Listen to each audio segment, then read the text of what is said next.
Revealing the truth, FTX fraud. Gonna react to Meet Kevin's video today. If you're new to the channel, welcome. If you're a returning subscriber, thanks. Hit the bell, subscribe, and like so you don't miss my future videos. Let's see what Meet Kevin has to say. If you haven't seen him before, go check him out. Meet Kevin. I enjoy his videos. He's entertaining. Let's see what's happening.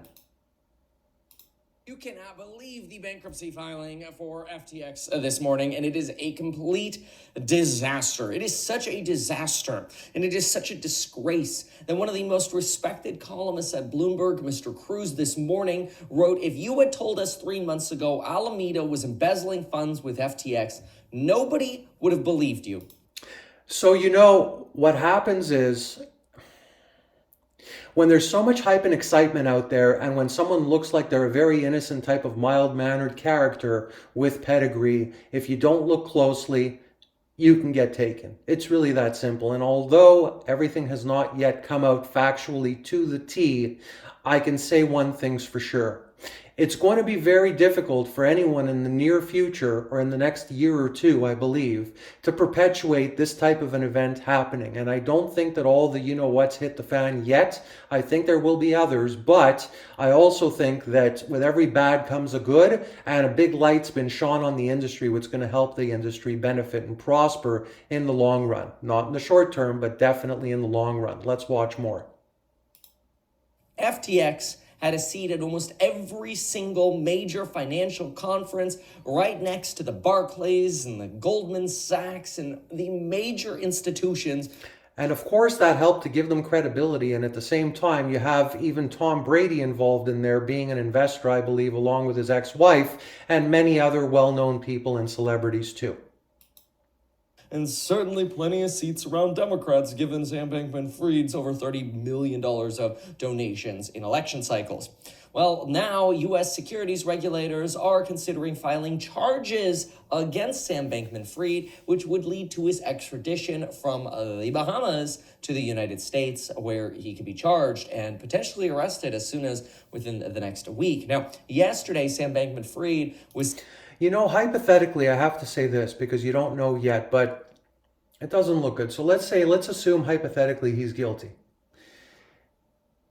Is he that delusional that he thinks he could get away with it if that's the case? Or is he really that delusional? Because he had plenty of money at his disposal. He could have hopped on a plane way before all this hit the fan, could have gone to a non-extradition type country where they just, do not let you extradite the person, and he would have probably just been able to get away with it, or at least be free. Anyhow. Seen in a local convenience store, alone, still wearing an FTX shirt with no security and flip-flops on. And people are like, this guy doesn't seem to think this is serious. And it's either a massive element or massive case of epic stupidity or epic non-caringness. I've just made that word up, or lack of empathy, I think is a better phrase. But I want to show you some of the comments that are being made around this bankruptcy because it's absolutely terrible. It really is crazy the way he's just walking around like, it's almost like he's not even aware of what's happening in terms of the gravity, the seriousness of the situation, and everyone saying that basically he's a fraud and has committed one of the, if not the biggest financial fraud of this kind ever. Before I show you, because so many people are losing money, it's just a disgrace. Before I talk about some of these comparisons of FTX to Enron and how bad some of the things really are, and I'm going to give you some of my own insight working with regulators, whether it's the SEC. So I'm going to jump ahead. We're right now at the 144 mark. If you go to Meet Kevin's channel and start watching this video, I'm jumping from 144. We'll go right to, just looking through here. I'm actually watching this video for the first time to experience it with you together. We'll go to the 12-minute mark. All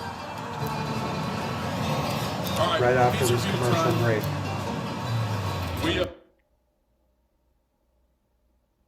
Here we go. You just can't make this stuff up, how absolutely insane this is. Let's go back a bit. Let's see.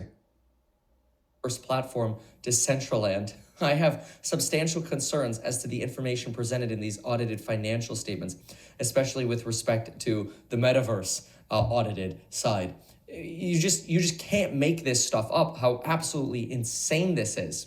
At this point as well, the debtors have been unable to prepare a complete list of who worked for FTX, like contractors and employees.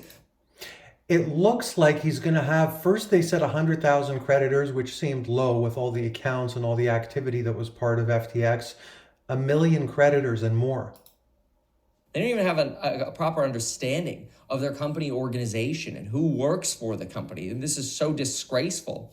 They also exempted Alameda from the margin call requirements that FTX.com had. You know, like when the value of your assets, let's say you invest in Bitcoin with borrowed money, falls below a certain point, you get an automatic margin call. Well, Alameda was exempted from that. They just sort of gave them a backdoor exemption. Bunch of talk about unauthorized transfers, the printing of How do you get exempted from a margin call? I guess the rest of the video, well, prior to this point, gets into that. $300 million of the FTT, that's the FTX token, and then of course the big middle finger to regulators. This is just like, it continues, and then this talk about like, now there's a sex tape that's gonna come out. Like this one day will make a... Really?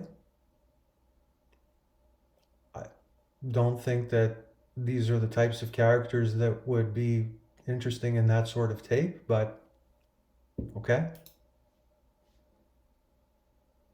Movie. It's like, instead of The Big Short, it should be called The Big Fraud.